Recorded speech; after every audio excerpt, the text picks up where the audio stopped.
지난 22일에요. 유성기업에서 폭행 사건이 있었죠. 당시의 음성 파일이 공개가 됐습니다. 박호근 기자의 리포트입니다.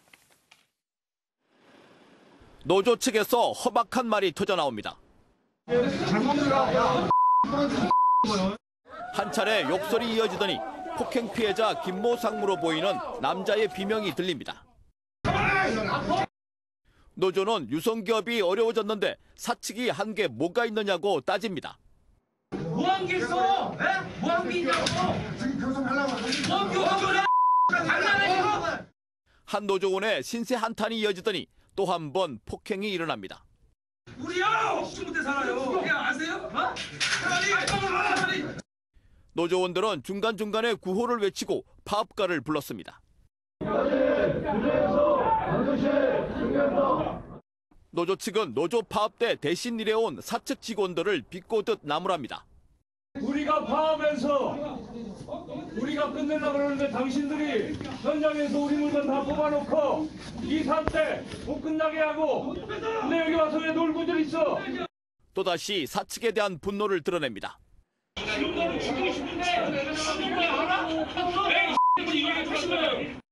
유성기업 상무와 전 대표이사를 감금 폭행한 노조원들은 경찰이 출동하고도 40여 분이 지난 뒤 점거를 풀고 해산했습니다. MBN 뉴스 박호근입니다. 연예계 비투가 폭로에 이어서 이제는 진실 공방 향상으로 나가고 있는 것 같아요. 일단 마동석 씨 서로 얘기가 좀 많이 다릅니다.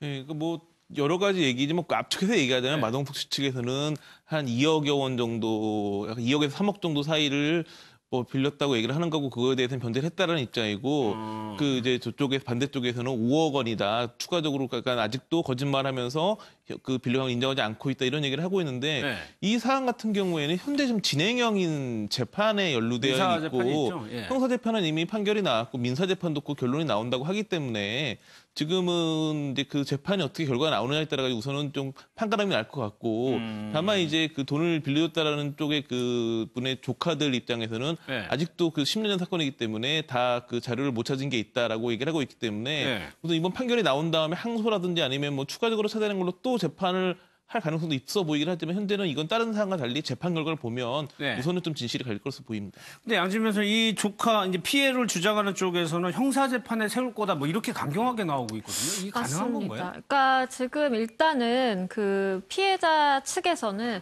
추가적으로 혐의 입증을 아직 하지 못한 부분이 있고 그 부분에 대해서 역시 이제 사기다라고 해서 다시 이제 고소를 할 예정이다라고 지금 밝히고 있는 것으로 보이는데요.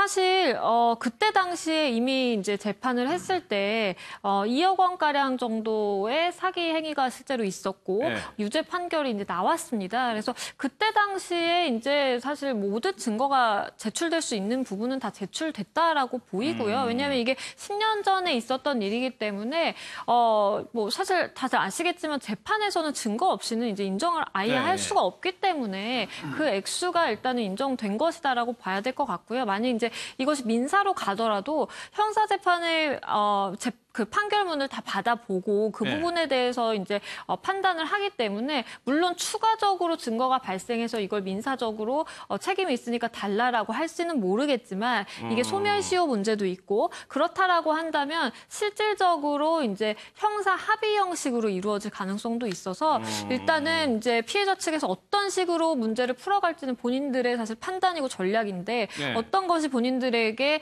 유리할지 이제 먼저 판단이 돼야 되겠죠. 근데 지금 이게 이 내용이 지금 모든 지금 연예인을 도배하고 있잖아요, 지금.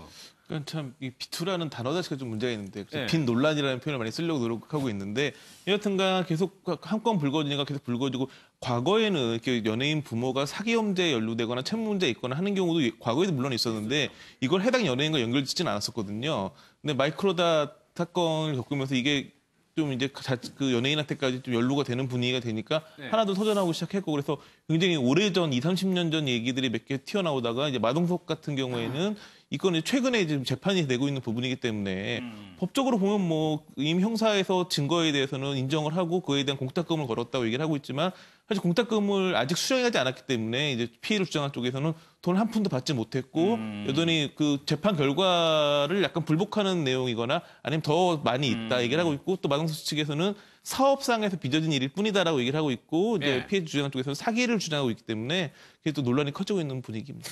제가 봤을 때 이게 빚이 돈 문제가 가장 치열한 문제인데 피해를 입은 입장에서는 정신적으로 충격을 당한 것도 있는 거니까 그 부분까지 넣으려고 하는 거고 주려는 사람 입장에서 당연히 빌린 돈만 주려고 하는 거 아니겠어요? 사실 뭐 변호사님 계시면 법적으로야 자식들이 책임질 일은 아니고 네. 보증을 쓴 것도 아니고 갚겠다고 뭐를 써준 것도 아닌데 그러고 실제로 보면은 자기들이 심리적인 충격 뭐 그런 것들에 대해서도 보상을 해달라. 예를 들어 비 같은 경우가 그런 그런 경우도 부분을 얘기하고 있죠. 원금이 네. 2,300만 원인데 정신적으로 그동안에 소갈이했던 분한 마음에 7,500만 원을 요구를 했다. 네. 근데 비 측에서는 1억 원의 합의금을 요구했다라고 이제 주장을 하고요. 사실 연예인들에 의해서 부모들에 의해서 피해를 봤다면 능력이 되면 갚아주면 그게 뭐 자기 관리에도 도움은 되겠죠. 근데 이제 오히려 연예인들이 그 강자라기보다는 인기와 명예를 먹고 살기 때문에 약자일 수가 있거든. 예. 약자일 수도 있거든요. 이걸 막 공개적으로 해가지고 망신을 주면서 이걸 합의를 해서 돈을 받아내겠다라는 그런 게 혹시나 있다면은 그냥 원금 선에서 어느 정도 이제 자식들이 성공했으니까 예. 그 정도에서 조금 뭐 못 미치든 더 받든 이렇게 해야지 심리적으로 고통받은 것까지 여기다 다 청구를 해가지고 합의를 해달라 이런 식으로 하면서 언론에 노출을 시키면 자칫하면 역풍을 맞을 수도 있죠. 네. 이거는 한번 이걸 사례를 한번 볼게요. 2,500만 원 정도였잖아요. 지금 비사건이 굉장히 좀 예. 이거는 이제 현재 재판이 진행 중이거나 이런 건 아닌 사안이었죠. 근데 지금 오히려 재판은 이제 명예훼손으로 앞으로 갈 것 같아 보이긴 하는데 우선은 이제 그 만남이 한 번 있었는데 비의 아버지랑 이제 피해를 주장하는 분들이 만났었는데 그날 이제 어떤 일이 있었느냐에 대해서 서로 그 주장이 다르거든요. 네. 서로 욕설을 들었다는 얘기를 하고 있고 한쪽은 1억을 요구했다, 한쪽은 7,500만 원 요구했다 얘기를 하고 있는데 그 오늘 오후에 이제 그 B 측에서 그 당시에 녹취록이 있다라고 얘기하면서 공개하겠다 입장도 밝혔거든요. 그러니까 아무래도 뭐 그 녹음을 한 게 있으면 뭐 정확히 이제 어느 쪽이 욕설을 했는지 뭐 이런 부분은 네. 밝혀지겠죠. 근데 지금 이제 B 측에서 명예훼손까지 얘기를 하는 이유는 돌아가신 모친에 대한 이야기거든요. 근데 오늘 이제 자료를 보면 약간 어떤 부분인지 조금 이해가 되는데 우선은 이제 그 88년부터 2004년까지 그 떡집을 운영하면서 생긴 부채다라는 부분인데 네. 마치 그 처음에 나온 이제 글들을 보면 그 88년부터 그 오랜 기간 동안 한 번도 대금을 치르지 않은 듯한 뉘앙스였는데 네. 그런 일은 있을 수가 없다. 당사람은 이제 대금을 치르기도 하고 못 치르기도 하고 이렇게 쌓인 거다라는 이야기를 하면서 또 하나는 그 아무래도 그날 이제 그 차용증 같은 거를 제시하지는 않았는데 장부를 가지고 이제 그런 빚을 얘기한 것 같은데 2004년까지 운영을 했다라고 보기에는 비의 모친은 2000년에 돌아가셨거든요. 그런데 이제 B 측의 주장은 99년까지만 장사를 했다. 예. 그러니까 아무래도 장부에 만약에 99년 이후에 기록이 있다라고 한다면 이쪽에서는 이거는 명확하지 않은 근거다라고 얘기를 할 수 있기 때문에 예. 이런 부분도 문제될 수 있고 그래가지고 이제 모친이 뭔가 굉장히 부도덕하게 장사를 하면서 피해를 미쳤다라는 부분이 어찌 보면 명예훼손 연결될 수도 있고 또 망자에 대한 명예훼손이기 때문에 이런 부분을 B 측에서는 좀 생각하고 있는 것 같고 반면에 이제 피해를 주장한 측에서는 뭐 우리는 사과를 원했는데 사과를 받지도 못하고 예. 뭐 하면서 7,500만 원 얘기를 하고 있는 상황이어가지고 이번 건은 이제 그날의 만남이라든지 뭐 이런 부분들이 더 큰 논란으로 확대될 가능성도 좀 있어 보입니다. 그러니까 아무튼 B 씨가 어머니 얘기에 대해서 저렇게 민감하게 반응하는 게 과거에 인터뷰 보면은 굉장히 좀 사연이 많더라고요, 어머니하고. 맞습니다. 그러니까 B 씨가 지금까지 방송에서 어머니에 대해서 얘기한 걸 보면 굉장히 애틋한 마음이 네. 있어요. 일단은 어머니께서 당뇨 합병증으로 이제 사망을 하셨는데 그때 당시에 사실은 그 인슐린만 있으면 이게 충분히 치료가 가능한 거고 무슨 불치병, 난치병도 아닌 그러니까 것인데 돈이 없어가지고 돌아가셨다는 단순히 거죠? 돈이 없어서 그때 수중에 정말 100원도 없었다라고 합니다. 그래서 그때 돈이 없었기 때문에 내가 성공하지 못해서 이 어머니를 떠나보냈다라는 그 죄책감이 조금 있는 것 같고요. 그렇기 때문에 어머니에 대한 좀 감정이 애틋할 수밖에 없는 것 같습니다. 그래서 일단은 어머님이 이제 돌아가시고 나서 B 씨가 어머니가 남긴 뭐 통장이랑 편지 같은 걸 발견을 했다라고 하는데 그때 그것이 원동력이 돼서 본인이 지금까지 이제 성공하는 데 밑거름이 됐다라고 얘기할 정도로 굉장히 이제 어머님에 대한 그 소중한 마음이 있었는데 이런 빚 논란이 이제 밝혀지면서 마치 어머니께서 악의적으로 뭔가 돈을 빌리고서 안 갚은 것처럼 이제 되니까 그 부분에 대해서 이제 조금 이렇게 감정이 상했고 결국에는 법적인 대응을 하겠다라는 것까지 나오게 된 것 같아요. 그러니까 살 수도 있었는데 돈이 없어서 돌아가셨는데 마치 돈이 있는데 안 갚은 것처럼 이렇게 몰아가고 있다. 이런 불쾌감일까요? 그러니까 여러 가지 우선은 뭐 그 본인 모친에 대한 그 애절함은 굉장히 뭐 방송에 많이 나왔기 때문에 유명한 이야기이고, 그러니까 좀 B 씨 측은 굉장히 간단한 논리입니다. 뭔가 차용증이라든지 자기 어머님이 빚이 있어 갚아야 될 게 있다면 정당하게 갚겠다. 그러니 모든 자료를 제대로 제출해달라. 예. 그 다음에 이 과정에서 뭔가 우리 어머니의 그 명예가 훼손된 부분에 대해서는 법적으로 조치를 하겠다. 그러니까 뭐 간단하게 그러니까 빚을 갚아야 될 것도 갚아야 되는 게 자식의 도리이고 명예가 훼손됐으면 그것도 바로잡겠다라는 게 좀 B 씨의 입장인 걸로 보이기 때문에 네. 뭐 이렇게 좀 뭐 얼마를 채무를 갚을지 이런 건 모르겠으나 좀 간단하게 문제가 끝나진 않을 것으로 보여집니다. 근데 최 박사님 이런 좀 심정을 아들이 만약에 가지고 있다라고 한다면 그냥 뭐 좋은 게 좋은 거다 식으로 넘어가지는 못할 것 같아요. 그렇죠. 그 뭐 사실 능력이 있어서 도끼 같은 경우 뭐 바로 해서 해결을 했다 하지만 그냥 빚이라고 확정할 수도 없는데도 불구하고 막 이런 식으로 공개적으로 불명예스러운 일을 당했는데 그냥 달라는 대로 다 주면서 합의를 할 수도 없는 거고요.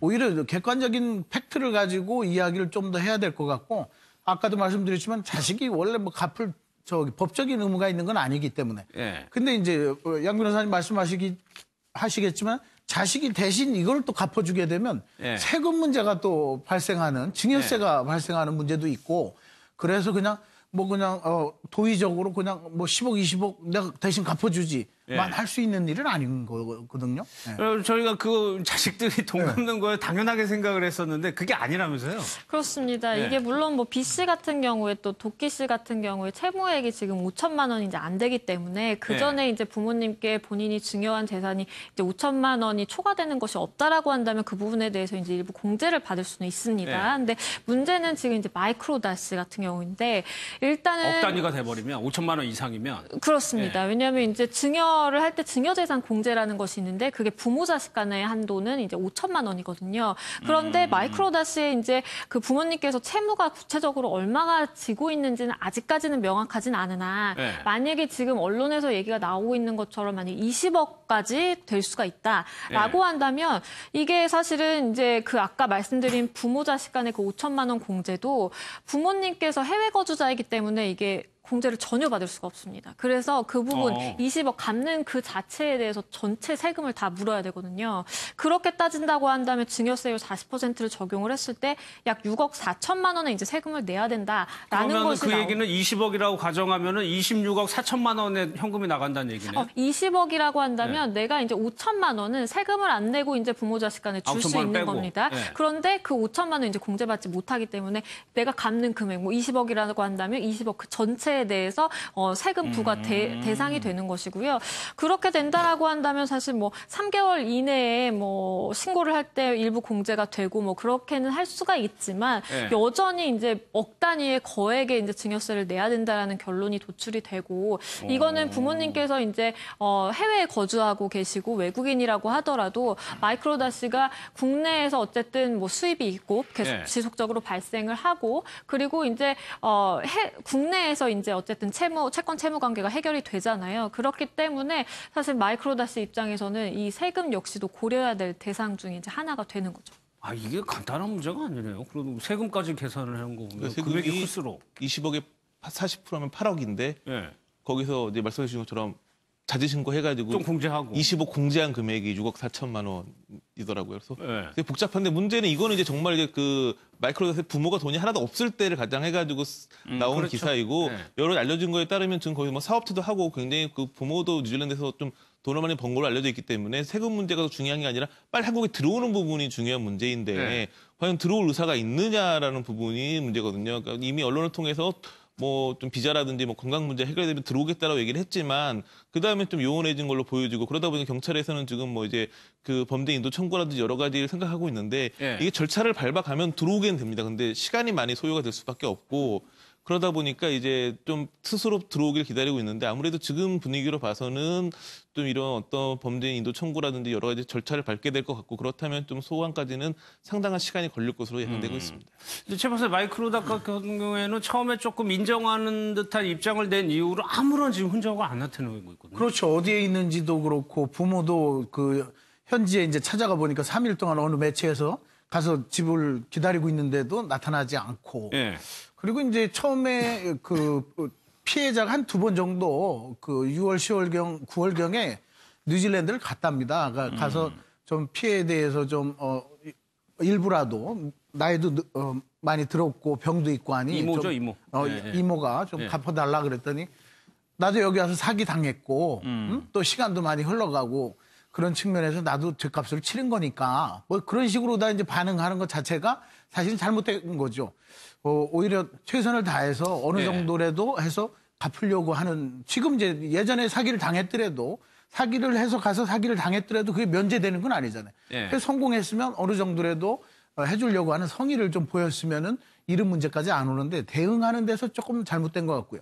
도끼도 처음에는 좀 잘못 대응을 했었죠. 근데 한 달 밥값도 안 되는 1,000만 원 이런 식으로 감정적으로 대응하는 건 안 좋고 마동석 씨처럼 딱 인정하고 잘못에 대해서 그 피해자에 대해서도 뭐 공감하는 그러한 반응을 하면서 해결하려고 하는 노력이 필요하죠. 예. 근데 그 이후로 전혀 메시지가 안 나오니까 좀 여론이 좀 더 안 좋아지는 거 아닌가요? 그러니까 지금 이제 가장 제가 좀 눈길을 끌었던 부분은 마이클 로다마저도 뉴질랜드로 갔다라는 보도가 나왔었고 그 근거로 이제 SNS 이제 그 접속한 지점이 뉴질랜드로 나왔기 때문이었는데 그에 대해서 이제 본인이 한국에 있다라는 게 드러난 건 없고 지인들이 아니다 한국에 있다라고 얘기를 했는데 만약에 정말 뉴질랜드를 간 걸로 밝혀질 경우에는 이게 다시 한국에 들어오는 자체가 어려울 만큼 굉장히 여론이 악화될 수도 있는 부분이 있고 사실은 이제 마이클 로다 본인이 잘못한 건 없거든요.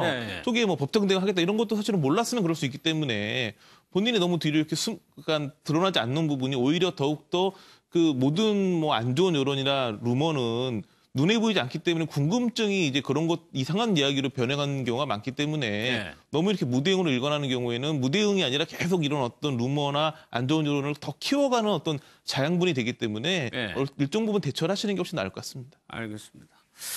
어떻게 되는지 좀 지켜봐야 될 것 같습니다. 오늘 준비한 내용은 여기까지입니다. 마무리하겠습니다.